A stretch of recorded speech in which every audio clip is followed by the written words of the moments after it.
Anda masih di NTV Sports, kali ini di segmen Gocek bareng Bro Marco. Dan topik kita adalah was-was menuju putaran 4. Ya, ini kayaknya tanda tanya deh harusnya ini biar kita... Coba ditambahin dong. Ya, biar kita nggak jadi pesimistis. Kata. Oh iya, karena bisa ya, bisa tidak bisa ya. Bisa tidak. Bisa memang positif, ada masalah, bisa negatif. Tapi apakah ini memang akan membuat kita was-was atau masih ada waktu lah untuk memperbaiki ya. Apa sih yang bikin timnas Indonesia ini bikin kita semua fansnya ketar-ketir? Jadi lagi rame ya, maksudnya yang bikin was-was itu sebenarnya kondisi Emil Audero. Jadi ya memang bikin ini khawatir ya. Karena kemarin bukan khawatir, gregetan lah. Karena kemarin itu sangat berharap Emil Audero ini bisa jadi kiper utama karena penampilannya memang cukup baik selama di klub. Dia kalau kita lihat ada 4 pertandingan dia bermain rutin, bermain reguler, dan 2 pertandingan terakhir ini di tanpa gol. Cremonese ya? Iya, Cremonese. Dia 2 pertandingan itu clean sheet, dan kalau boleh dikatakan bulan September,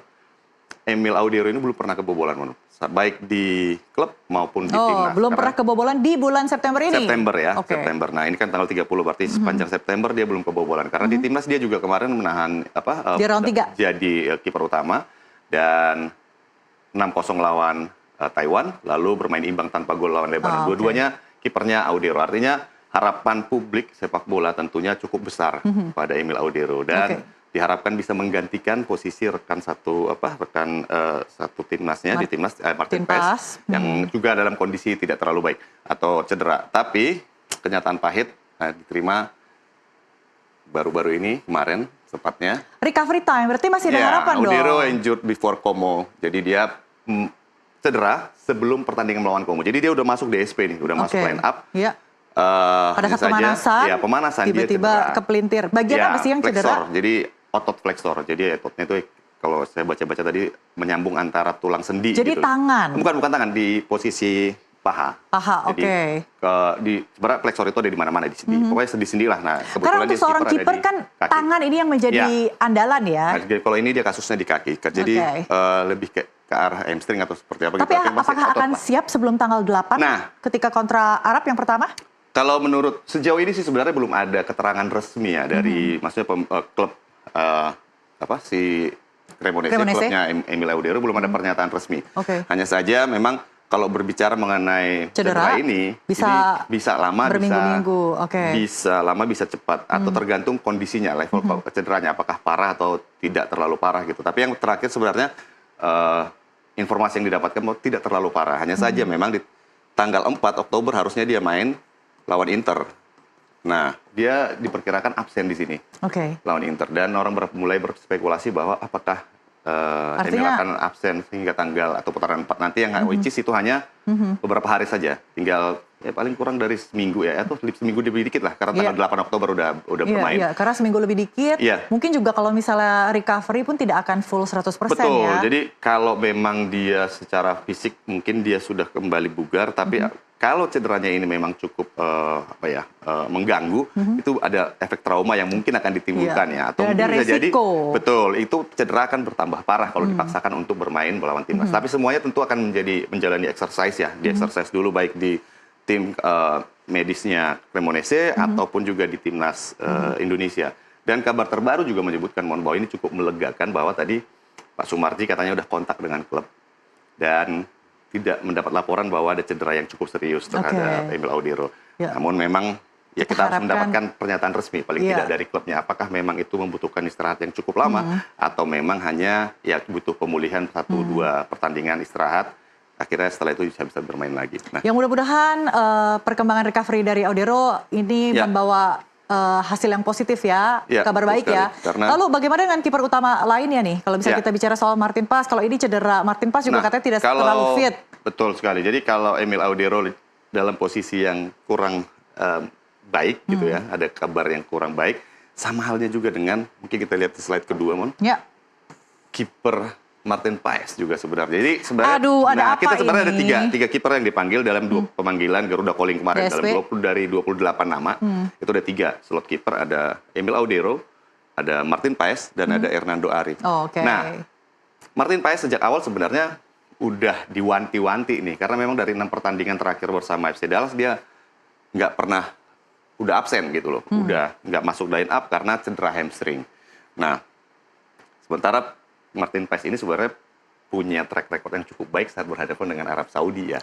Bahwa dia itu 2 kali bertemu Arab Saudi, sekali dia bisa nahan penalti waktu nahan seri di Jeddah, lalu dia bisa menahan kiper yang tidak kebobolan saat main Indonesia menang 2-0 di GBK. Namun, artinya Martin Paes punya pengalaman ya untuk menangkal serangan-serangan, gaya bermainnya Arab Saudi. Betul, dengan postur yang cukup tinggi juga, yang hampir mirip sama Audero. Dia punya pengalaman dan juga punya jam terbang cukup banyak bersama timnas dan akan berhadapan dengan tim yang pernah dihadapin juga di putaran 3 kemarin. Artinya apa? Sebenarnya Martin Paes sangat diharapkan bisa ada di paling tidak menjadi backup dari Emil Audero yang memang kemarin diproyeksikan untuk jadi. Tapi ya, kalau kita bicara soal Martin Paes sama Emil Audero ya, kalau misalnya di beberapa bulan yang lalu sepertinya kita cukup mewah ya, punya banyak sekali kiper-kiper bagus gitu ya. Terus mendadak sudah menjelang beberapa hari lagi round 4 tiba-tiba berguguran ini ya, yang kita harapkan sih mudah-mudahan recovery-nya segera pulih ya.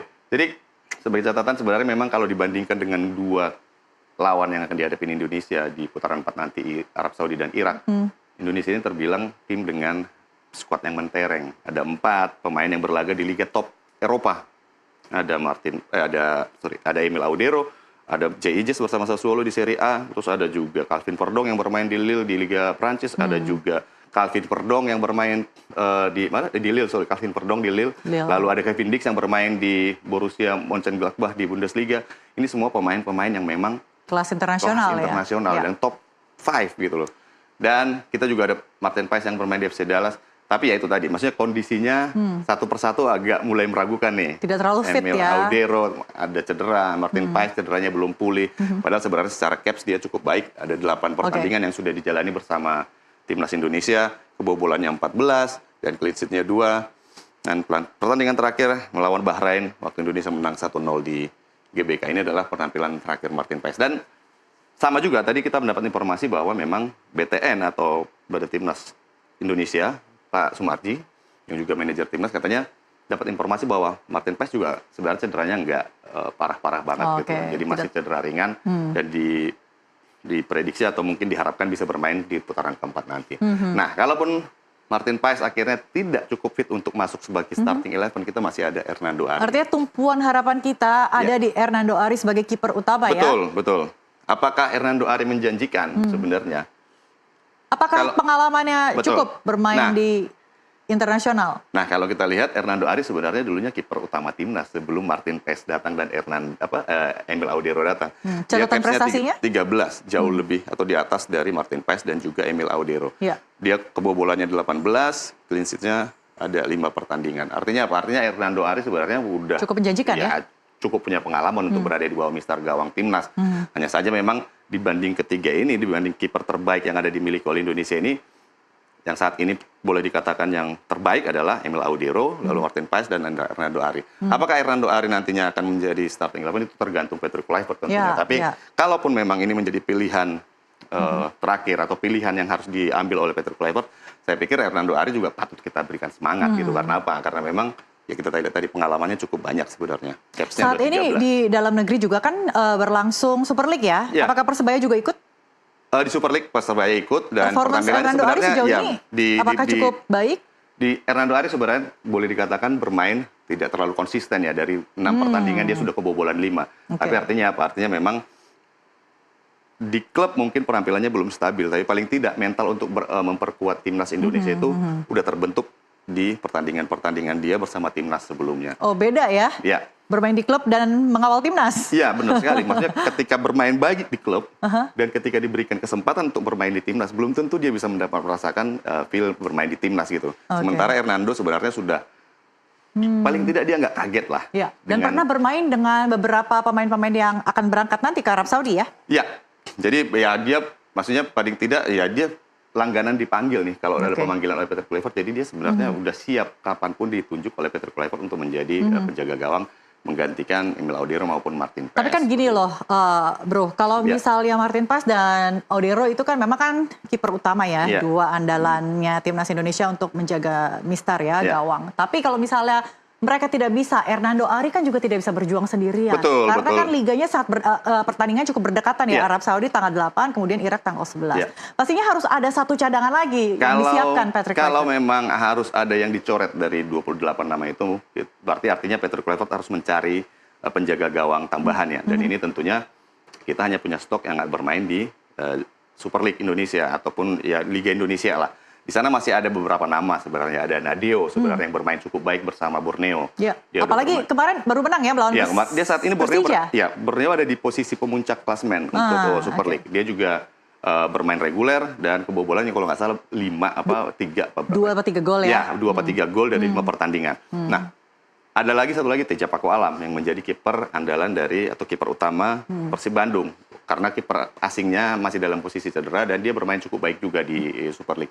Nah, kalau memang terpaksa, kita masih ada stok kiper sebenarnya. Dan tapi ya apapun katanya bahwa kalau kehilangan 2 kiper utama itu tentu sangat merugikan. Tapi paling tidak apakah kita optimis dengan kehadiran Hernando Ari ya kita harus Hernando ataupun Nadeo ya. Atau Nadeo atau Teja Paku Alam nanti mungkin dipanggil ya, siapa kita nggak tahu. Tapi sejauh ini sih belum ada indikasi. Kalau melihat gaya bermain Arab dan juga Irak, mereka seperti akan sangat agresif ya, gempur habis-habisan, dar-der-dor gitu. Jadi kita butuh kiper yang cukup siap ya untuk menghalau itu semua. Iya, dan kalau kita lihat permainan atau postur tubuh pemain-pemain Arab Saudi dan Irak, mereka itu kan sebenarnya unggul dalam bola-bola atas ya, mereka itu kerap melepaskan crossing dan segala macam. Berarti yang tinggi-tinggi dong? Ya, nah ini ada 2 kiper kita sebenarnya cukup baik dalam mengantisipasi itu, Martin Paes dan juga Emil Audere. Dan Hernando Ari secara postur mungkin dia Nadeo tidak yang lebih tinggi. Ya, Nadeo, ada Teja Paku Alam, tapi kita berharap sih nggak ada apa-apa nih sama yang gue ini. Karena kalau memanggil nama baru, betul. Karena kalau kita memanggil nama baru sebenarnya butuh adaptasi lagi, butuh pelatih nggak cukup lama untuk melihat dia seperti apa bermain di timnas. Itu akan menjadi kendala tentunya. Tapi ya mudah-mudahan sebenarnya informasi yang didapatkan oleh BTN baru-baru ini mungkin ya tidak ada apa-apa gitu. Cederanya kita berharap kita butuh istirahat, perkembangan recovery-nya ini membaik. Cepat. Cepat. Nah, itu paling untuk timnas senior. Nah, kalau di slide ketiga kita sedikit bergeser ya. Ke yang lebih muda dikit, Mon. U23. Tadi yang senior kita bukan pemainnya, tapi pelatihnya. Nah. Jadi nggak muda-muda juga. Betul. Ini adalah mantan pemain ya. Ini mantan pemain, ini pelatih ternama lah di Indonesia ini yang cukup mengenal sepak bola Asia Tenggara katanya. Ada apa? Hari ini ada berita kalau tiba-tiba PSSI menunjuk harusnya kan sebenarnya Indra Syafri ini akan menangani U23 ya. Itu kontraknya. Kontraknya U23. Which is SEA Games tahun ini. Iya, U23 ya kan. Harusnya Gerard dong yang menjadi pelatihnya. Tapi ini yang ditunjuk justru Indra Syafri oleh PSSI sebagai pelatih timnas U23 yang akan tampil di SEA Games Thailand nanti bulan Desember. Nah, ini tentu menjadi kontroversi. Bukan kontroversi sih sebenarnya, tapi bikin orang gregetan aja. Karena apa? Karena ya ngapain nunjuk pelatih U23 tapi toh yang di SEA Games ngasihnya ke Indra Syafri juga gitu. Ada apa nih? Apakah karena gagal membawa jadi kalau kita lihat sebenarnya mencapai Piala Asia sejauh ini nggak memberi alasan tentang kegagalan ya, bahwa memberi kepercayaan kepada Indra Syafri, dan tentunya mereka punya alasan sendiri memberikan itu kepada Indra Syafri karena punya pengalaman membawa Indonesia meraih emas di 2023 kemarin. Nah, tapi kalau kita lihat sebenarnya datanya bahwa Gerard van der Berg sama sekali sampai saat ini belum menghasilkan apapun sebenarnya selain beberapa kerangka tim lah boleh dikatakan. Di Piala Asia U23 kemarin kita gagal di fase grup. Lalu di Piala AFF U23 2005 kita final kalah lawan Vietnam. Jadi artinya nggak ada satupun trofi yang dipersembahkan oleh Gerard van der Berg. Secara tidak langsung, keputusan yang diambil oleh PSSI menggeser Gerard van den Berg dan menggantikannya dengan Indra Syafri membuat publik berspekulasi ada apa ini? Kan kontraknya adalah untuk apakah Gerard akan sebentar lagi akan didepak? Kita belum tahu sih, tapi apapun bisa terjadi. Cuma yang pasti kalau didepak bayar pesangon lagi yang pasti kan. Tapi apakah bisa ketika kontraknya adalah untuk melatih U23, kemudian kabarnya juga akan diperbantukan untuk melatih timnas senior ya? Iya, sebenarnya membantu Patrick Kluivert. Bisa aja, tapi kan dalam artian kontraknya juga harus dilihat kan sebenarnya. Apakah dia dikontrakkan untuk U23, apakah Gerardnya mau gitu. Ketika di kontraknya Anda menangani U23 tapi diperbantukan ke senior, itu kan tergantung kesepakatan dua pihak. Tapi apakah etis? Ya bisa aja untuk membantu di sana, bisa aja. Tapi kan apakah untuk permanen kan itu kan sesuai kontrak. Nah, yang menarik sebenarnya kan Indra Syafri sebelumnya juga sebenarnya apa ya, udah lama meninggalkan U23 ya. Tapi sebenarnya U23 adalah keahlian dari Indra Syafri sebelumnya. Usia muda lah, bukan di timnas senior Indra Syafri. Nah kalau kita lihat kesuksesannya dia itu adalah mulai naik lah namanya di AFF U19, kesuksesannya Indra Syafri itu U22 2019, lalu medali emas SEA Games 2023. Nah sebelumnya sebenarnya ada U19 2013. Jadi Indra Syafri ini bisa dibilang pelatih yang cocok untuk melatih usia muda Betul ya. Sekali. Apa keunggulan yang dimiliki Indra Syafri sehingga cenderung lebih cocok untuk melatih pemain-pemain muda? Kalau dulu ketika 2013 ya U19 melahirkan Evan Dimas dan kawan-kawan. Para pecinta sepak bola sangat memahami era Evan Dimas, di mana kita berharap ada timnas era baru yang akan tumbuh walaupun akhirnya layu sebelum berkembang. Jadi nggak hilang tanpa jejak walaupun dulu cukup menjanjikan. Itu terkenal dengan belusukannya. Jadi dia datang ke berbagai tempat mencari pemain satu persatu. Talent scout ya? Talent scout, dia melihat langsung pemainnya, lalu merekrut, melakukan seleksi dan segala macam. Akhirnya menemukan pemain-pemain terbaik yang menurut Indra Syafri cocok untuk bisa dibina. U19. Dan akhirnya lahirlah juara Piala AFF U19 tahun 2013. Nah ini adalah mekanisme atau cara Indra Syafri mencari pemain dulu. Nah sekarang dia akan mewarisi, udah nggak belusukan lagi nih. Karena apa? Ya ada peran Vandenberg juga, walaupun memang nggak menghasilkan juara, tapi paling tidak 2 skuad yang akan tampil di sini, Piala Asia U23 dan Piala AFF U23 2025 dan 2026 ini menjadi kerangka tim yang akan dipakai oleh Indra Syafri nanti untuk di SEA Games 2025. Nah, apakah kira-kira akan diganti-ganti, dirubah-rubah? Saya pikir dengan waktu yang sedikit, 2 bulanan? 2 bulan ini nggak banyak yang bisa dilakukan oleh Indra Syafri selain untuk mempertajam strategi dan taktik yang akan dipakai nanti di SEA Games. Ada 50 nama rencananya akan dipanggil, ini nanti akan dikerucutkan menjadi 23 nama. Yang masuk DSP? Dan ini yang nanti akan didaftarkan untuk entry by name-nya 23 nama. Lalu ini dari sini dan dari sini ini yang akan diutamakan gitu. Kalaupun ada penambahan mungkin beberapa pemain, tapi mayoritas adalah pemain-pemain yang memang sudah tampil di Piala Asia U23 dan Piala AFF U23. Artinya penambahan mungkin seperti nama-nama Marcelino yang seperti itu yang masih usianya masih belum 23 tahun. Ada mungkin Justin Hubner kalau nggak salah, apakah udah 23, tapi kalau memang belum, atau Ivar Jenner ya. Ivar Jenner mungkin masih bisa memperkuat U23. Dan pemain-pemain lain yang pernah sebelumnya dilatih oleh Indra Syafri? Dia terakhir, kalau kita lihat di sini 2023, itu harusnya umurnya udah lewat untuk di medali emas SEA Games 2023 sudah. Kalaupun ada mungkin 1-2 ya, rata-rata mereka sekarang sudah ada di timnas senior. Jadi dia pure mungkin akan memaksimalkan pemain-pemain yang ada di 2 yang sudah dibentuk oleh Gerald Vandenberg sebelumnya ya. Mungkin kayak tinggal diteruskan. Karik Arel yang seperti itu, atau mungkin Jens Rijven juga akan menjadi andalan dari atau amunisi yang akan digunakan oleh Indra Syafri.